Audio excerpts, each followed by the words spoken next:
My name is Natalia Aguilar, and this is my historical timeline for bilingual education. The first case I'm going to talk about is Meyer versus Nebraska, 1923. Some background information on this case is in 1919, Nebraska passed a law stating that teachers could not teach children who hadn't passed the 8th grade in any language except English. A teacher, Meyer, at a private school taught his class a lesson in German from a German Bible. The lesson was supposed to teach German and religious instruction. He was then charged, and Meyer brought his case to the Supreme Court because he claimed that his rights and the parents of the children rights were violated. The court decided that the law was in violation of the 14th Amendment, and they made this decision because it violated the liberties of parents to decide their children's education. It was one of the first cases to discuss the foreign language teaching in schools, and it's important because it allowed for parents to decide what their children will learn in schools. Brown versus Board of Education, 1954. So, this case is about Oliver Brown, who filed a lawsuit against the Board of Education after his daughter was denied access to an all-white elementary school. He claimed that the school for black children were not equal to white schools, and he claimed that segregation violated the 14th Amendment. The court decided that the rule of the doctrine of separate but equal was valid for segregated schools because they were not equal. They decided to outlaw segregated schools since they didn't follow with the equal education. This is important for bilingual education because it helped parents with ELLs by stating that ELL students are not receiving equal treatment in classrooms, that students are not receiving, they are receiving unequal opportunities. Students who are receiving unequal treatment by being submerged into classrooms that are meant for students who have English backgrounds, and this submersion would make students unlikely to succeed. The Civil Rights Act of 1964. So this act it bans discrimination based on race, sex, and national origin in public facilities that will receive federal funding. It requires for everyone to have equal access to public places and employment, and it also enforces desegregation of schools and the right to vote. This act is important to bilingual education because it influenced the creation of future laws and acts that improve education for bilingual students. It also promoted desegregation, which allows ELL students to have better access to better schools, and the schools could not discriminate against students based on their race and national origin, and this allowed students to receive better and more equal education opportunities. The Bilingual Education Act of 1964. This act was added after the Elementary and Secondary Act of 1965 was amended. The act provides federal aid to support educational programs, teacher training, development of instructional materials, and encouragement of parent involvement. The act would give schools grants who provided bilingual programs. The only thing about this act is that it doesn't clearly say what the act is supposed to do, such as it doesn't say, like, is it supposed to speed up the transition to English, or is it to promote bilingualism?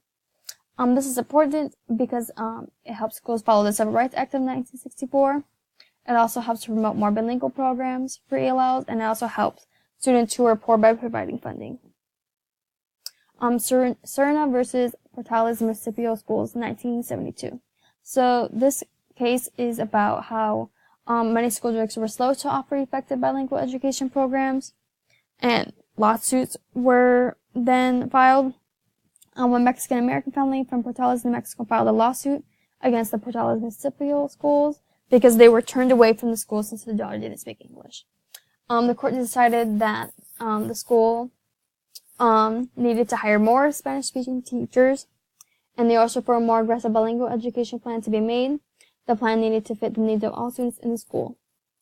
This case is important because it helped make education equal for Hispanics by forcing schools to make programs that would help ELL students and have instruction in the children's native language. It also helped ELLs receive a program that would be tailored to their needs, and then also enforced the Bilingual Education Act across the country.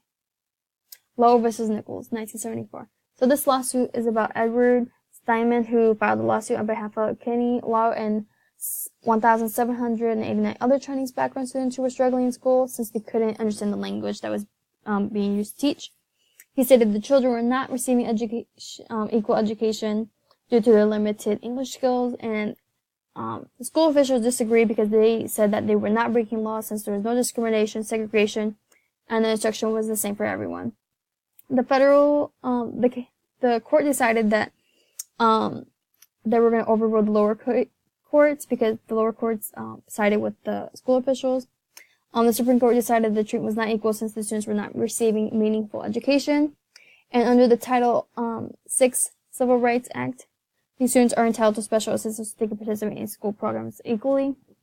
This case helps ELLs by making sure students do more than just follow the law, but also make sure that they are learning through special assistance.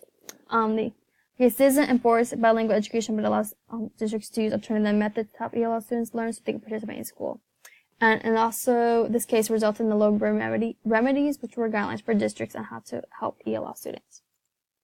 Equal Education Opportunities Act of 1974. So this act was made after the Lowe versus Nichols case. It is an amendment to the Elementary and Secondary Education Act. It prohibits the denial of equal education opportunity for a state agency based on race, color, sex, or national origin, which would cause deliberate segregation.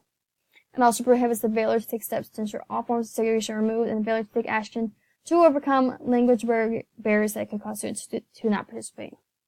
This act ensures that all students are not discriminated by schools and segregation is eliminated. It helps students by making sure that there are programs to help with language barriers, which then allows them to have an effective learning experience, and also ensures additional language support is provided to ELL. Title III This is part of the No Child Left Behind Act of 2001. It provides grants to states, which then turns into subgrants for local agencies. It doesn't make a distinction between bilingual and non-bilingual programs, but it does require ELLs to be placed in language instruction education programs. There are two requirements for ELLs, which are teach English and teach academic and contact and academic standards. The purpose of this act is for students to learn and meet the same standards that other students are supposed to. The act allows students to learn English in a program that will help them learn English, but also be treated as equal to other students. It also defines that the program must use both English and the child's native language to help them learn English. The act makes sure that students are providing programs for ELL students while also making sure that they are learning the same standards that other students are learning. ROMAT Policy 2017, California. So this policy is currently only in California, but it could encourage other students to reform their bilingual education. This policy does not replace English language development or standards, or state standards. Instead, it's supposed to supplement them.